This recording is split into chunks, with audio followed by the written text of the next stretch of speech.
Hi అండి, welcome to Sandhya kitchen. ఇవాళ వచ్చేసి ఎంతో సింపుల్గా ఎగ్ కర్రీ అయితే చేస్తున్నాను. గ్రేవీగా చాలా బాగుంటుంది, చపాతీలోకి అయితే చాలా బాగుంటుందండి. ముందుగా గ్యాస్ ఆన్ చేసుకొని ఒక కడాయి పెట్టుకున్నాము. ఇందులోకి 2 టమాటాలు ఇలాగ కట్ చేసుకొని వేసుకుందాము. ఒక పెద్ద సైజు ఉల్లిపాయ కూడా ఇలాగ కట్ చేసుకొని వేసుకొని 2 పచ్చిమిర్చి కూడా వేసుకుందాము. ఒక అర గ్లాసు నీళ్ళు వేసుకుందాము.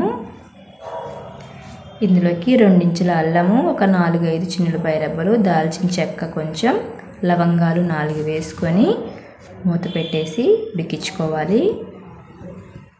సిమ్లో పెట్టి ఉడికించుకుందాము. ఇప్పుడు ఇది ఒకసారి కలిపేసుకుందాము.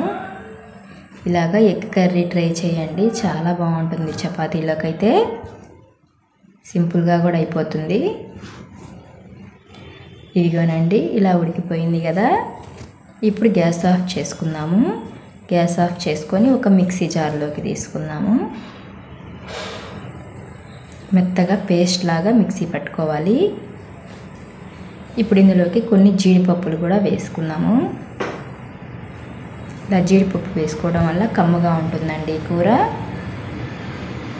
ఇలా మెత్తగా పేస్ట్ లాగా పట్టుకున్నాం కదా, ఇది పక్కన పెట్టేసుకుందాము. ఇప్పుడు అదే కడాయిలో మళ్ళీ గ్యాస్ ఆన్ చేసుకొని ఈ ఆయిల్ గెరటితో 2 గెరటల దాకా ఆయిల్ వేసుకున్నాము. ఆయిల్ వేసుకున్న తర్వాత వేడైన తర్వాత మనం మిక్సీ పెట్టిన టమాటో పేస్ట్ ఉంది కదా, ఇందులోకి వేసుకున్నాము.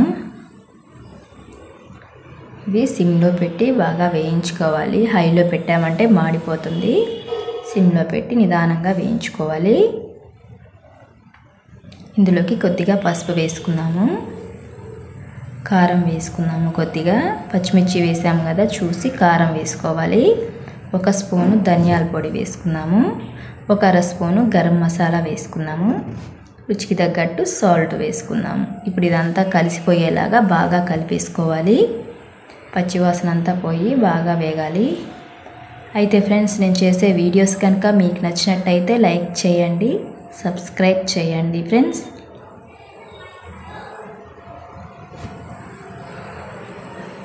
ఇప్పుడు ఇది కొంచెం వేగింది కదా, ఇందులోకి కొద్దిగా నీళ్లు వేసుకున్నాము. ఒక అర గ్లాస్ దాకా నీళ్లు వేసుకొని సిమ్లో పెట్టి బాగా ఉడికించుకోవాలి.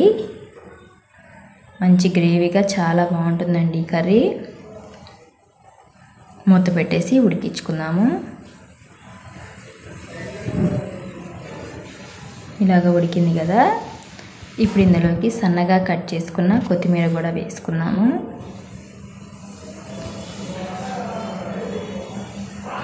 కొత్తిమీర వేసుకొని సిమ్లో పెట్టి ఉడికించుకోవాలి. ఇది కొంచెం ఉడికిన తర్వాత ఇందులోకి 3 గుడ్లు తీసుకున్నానండి, ఉడికించుకొని ఇలాగా కట్ చేసుకొని వేసుకున్నాము. ఇప్పుడు ఇదంతా కలిసిపోయేలాగా కలుపుకొని ఒక 2 నిమిషాలు బాగా ఉడికించుకోవాలి. మూత పెట్టేసి ఉడికించుకుందాము. ఆయిల్ అనేది పైకి తేలాలి, అప్పుడే మనకి బాగా ఉడికినట్టు ఈ కూర.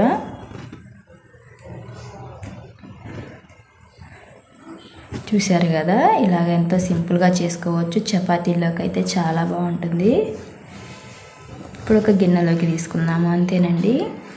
ఈ వీడియో కనుక మీకు నచ్చినట్టయితే లైక్ చేయండి, షేర్ చేయండి, కామెంట్ చేయండి, సబ్స్క్రైబ్ చేయడం మాత్రం మర్చిపోకండి.